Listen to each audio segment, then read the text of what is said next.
Hi, everybody. My name is Harry Jacobs, and I just want to let you know about Orconomics, which is on Kickstarter now. Yesterday, I did tape a run through, but I went, wait a minute, I missed something. I didn't really describe the game and kind of what the point of the game is. So I'm back at my desk going, yeah, I better correct that. So, anyway, Orconomics is about orcs and their economy. Now, having played fantasy games for years and years, I always thought orcs were really just crude and just wanted to kill everybody. But apparently, they are very competitive when it comes to their own economics. And this game offers a chance for them to compete, to be the best of the best in terms of collecting gold skulls and silver skulls in a very simple game in which it is a race. So if you want to think about orcs in a different light as economic geniuses, then this is the game that will bring that to you, and it's simple to play. So with that being said, let's go and play the game. Hi, everybody. This is Harry Jacobs for North of 60 Gaming, and we're here looking at Orconomics, the new Kickstarter for the second edition. I am ready to play. I've set it up for 4 players. You can see each player starts with 5 gold, and depending on whether you're the second, third, or fourth, plus 1 silver. We have our gold, our silver, our quest cards. Each quest is worth 1 point. Each one of our base companies are going to be worth 1 point, and it's a race to 10 points. Now, I have to admit that there is a bit of an auction here, so we'll just simulate it a little bit, and we'll just guess who will do what. I just want to show you the rules. The rules are really, really quite simple. Most of them are on this card.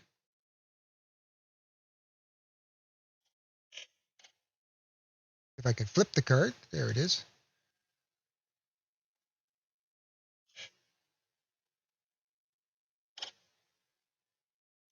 So what we're going to do first, though, then is we're going to deal out those 3 cards. So I'll be back in a minute.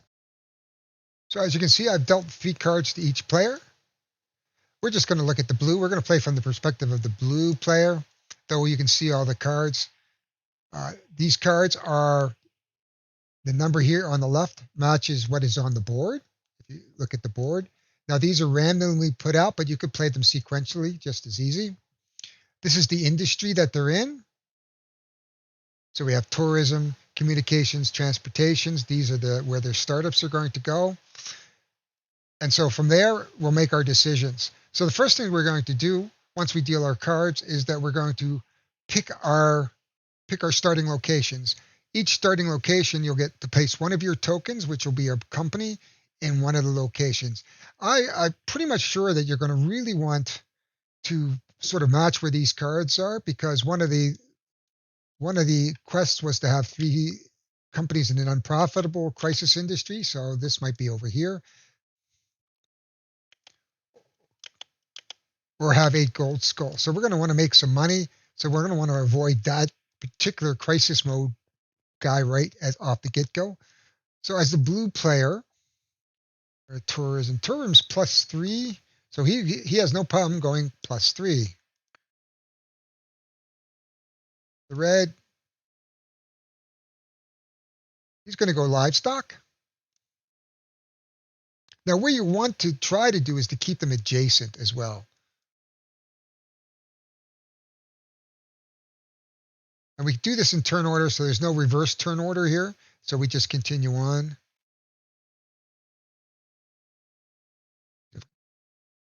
Now I'm just going to set up the other one. So you can see everybody has now 2 of their companies on there. So we have our crisis on 7. That means that overrides the income here. So this is -1. Now it's -2. And this will move if we continue to roll a second forecast. So our forecast, we're going to rotate our dice. We're going to not rotate, but roll our dice. We rolled a 7. That means in income, the first thing to do is, and the Oracle should be the blue player, because that's who's starting. There's a starting marker. So this indicates 2 things here. The first thing they do, we look on either side and plus this one to see what income it is. The red player has 2 silver, as you can see, so he's going to take 2 silver as income. And then the next phase is the auction phase. So the oracle, or the first player, is going to have to put up a gold, and the person who's going to bid on this is going to wind up having to put a company there, and the oracle must put up at least 1 gold. Being a negative in crisis, red skips, green would skip, and I think yellow would skip. Remember, we're just pretending we're the other players. The good news is the blue gets gold there. The bad news is if there's an income phase, he's not going to enjoy it. Now at this point, he gets to play a card. So you can do a number of things with cards. You can do a startup. A startup is where we use these. So let's just take this card. If we were to do a startup with number 7, we would look for the 7, and then we would put a card on either side of the 7. We would put a token on one of these markers.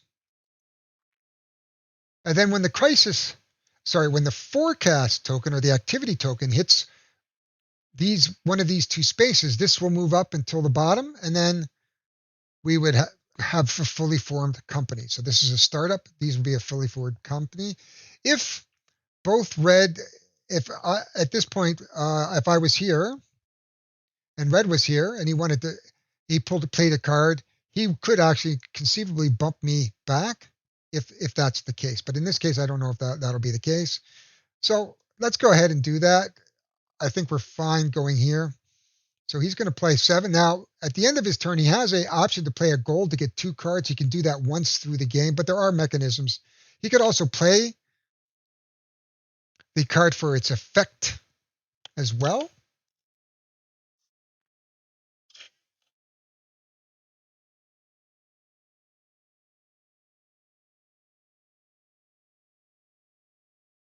Collect revenues and all aces of your companies and any 3 adjacent.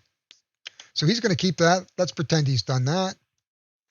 And that would be the end of his turn. It would proceed to the next player who would do exactly the same thing. He's going to roll the 2 dice. He's going to go over to the 12 spot. So this goes to the 12 spot. Income is this spot, number 12, plus the 5, plus the 8. Blue is going to get 6, which is 5, which is a gold and a silver. Because silver is 4 to 1 gold. Yellow is actually going to get 3 plus 1, so he's going to get a gold. Very yellow. Got to remember where yellow is. There we are. And then we go into the phase of the auction. These quests can be finished at any time. The one thing about quests are, if you finish a quest, you refill the quest line, but if the quest that comes out automatically can be filled, it gets put back under because you can't have a gimme. So even if you could fulfill it, you can't. If it's a new quest, it would go back under and you'd pick a new quest because we're orcs and nothing is given to us free. If we run out of money, we can also take loans, in which case we would flip our marker, and that marker never flips again, and you will pay 1 silver for every turn of the game based on the loans that you take. You get a gold, but every turn you have to play a silver. Now you play till 10 points, as I said before, so you have to have at least 10 companies here, or any combination of companies plus quest cards. Now red is going to auction. He's in good shape. Discharge all your loans in one industry for free. That's not too bad. He doesn't have anything there, but he says, okay, I'm interested. I'll do 1. Green player, not particularly interested at this point. Yellow might consider it. He's not really losing. So I think yellow really wouldn't mind going here maybe, as blue is already there. So blue is already there. And blue says, no, thank you. So again, this is probably not how it would work, but so red would automatically have a company built. And then he could play a card. Red likes that. He's going to do a startup. So he too is going to play his card to get a startup going here. Side, this side. So here, between here and here. Once he reaches the bottom, he can decide which way he actually wants his company.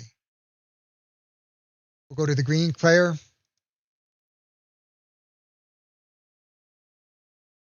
He will then roll the dice,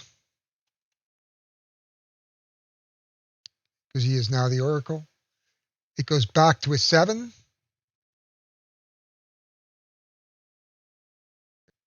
The first thing that happens is this will go up.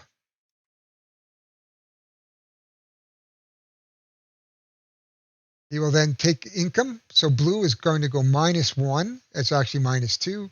Red is going to get +2, and that is silver. Blue is going to have to pay -2. So he will cash in a gold for 2 silver.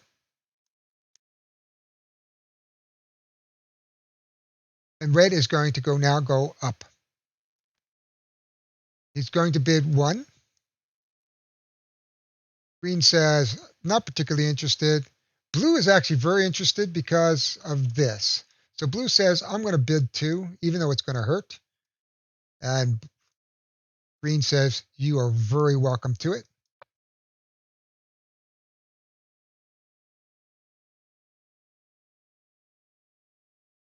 So you can see now that blue has 3 on the line, 4 on the line, and he's well on his way to getting to 10 points. This is just the race. Oh, we'll just swing that around because green does get to play a card.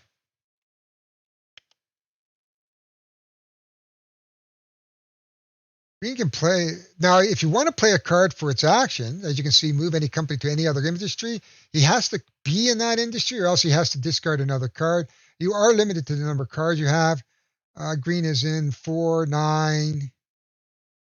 Not really anywhere right now. Communication. Collect revenues and losses for all your companies in 3 adjacent tiles. Kind of a waste right now. But what he might do is take his 4 because he's already in 4.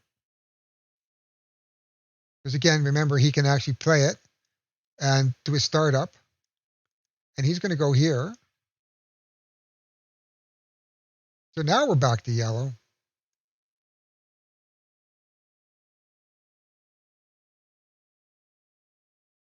Yellow would roll the dice.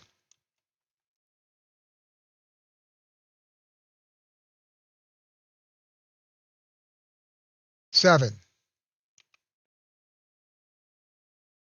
So as you can see, we're on the 7.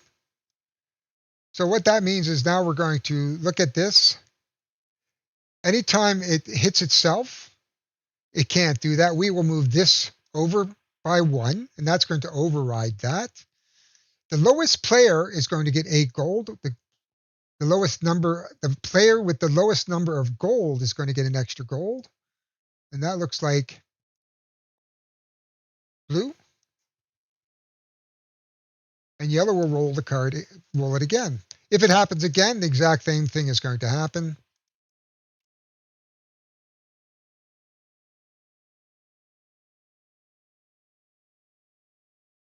Apparently, so we have a 4 this time. We're going to move this over to our 4 space.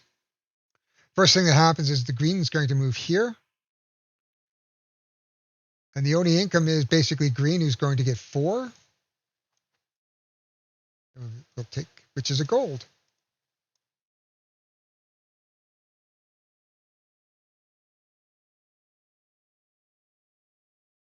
Yellow's got a few.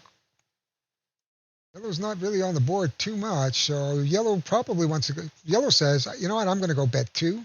He can bet it. He's the starting because he's the Oracle. Blue doesn't really want to get in on this because he's not it doesn't have a lot of gold. Neither does red. I don't know if green would be interested. green says, you know, I'm interested. I'm going to spend 3 on, he's going to win. He's going to put his token on 4.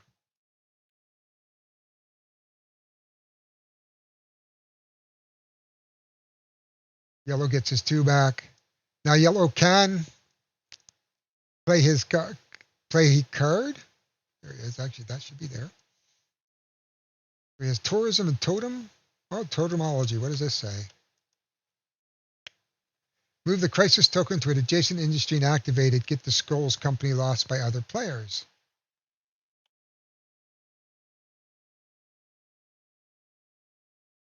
There's nothing really here, so he's not worth it. Doesn't have any loans.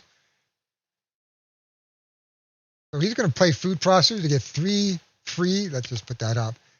Get 3 industry cards for free instead of buying cards at the end of your turn. So he's going to do that because there's not a lot of opportunities to buy cards here. You're only allowed to spend 1 gold once for 2 cards. So you've got to really, really want to spend the gold. And that is yellow's turn. And this basically is the game. It continues through until somebody gets a quest, or gets 10 of these, or a combination of quests and base companies, continuing to play cards, get income. So it'd be pretty much of a filler game. There is a luck factor, a random factor where the crisis might go and what the activation is. I think it looks like a lot of fun for a gaming. There's a take that aspect of it where you can steal companies, you can force them off the startups, you can take their gold, everything a good orc would do. But I think that's all I want to show you. That this is just the basics of the rules. Check out the Kickstarter. I think it's going to give you more of in-depth around this. But I think it's going to be a fun game.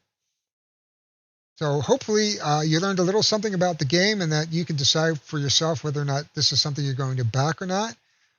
I don't believe it was expensive. I think there was a regular version and a deluxe version, and it wasn't that expensive. I think this will be a lot of fun, and I'm certainly consider backing it. So thank you very much. My name is Harry Jacobs, and I am the North of 60 Gamer for the North of 60 Gaming channel.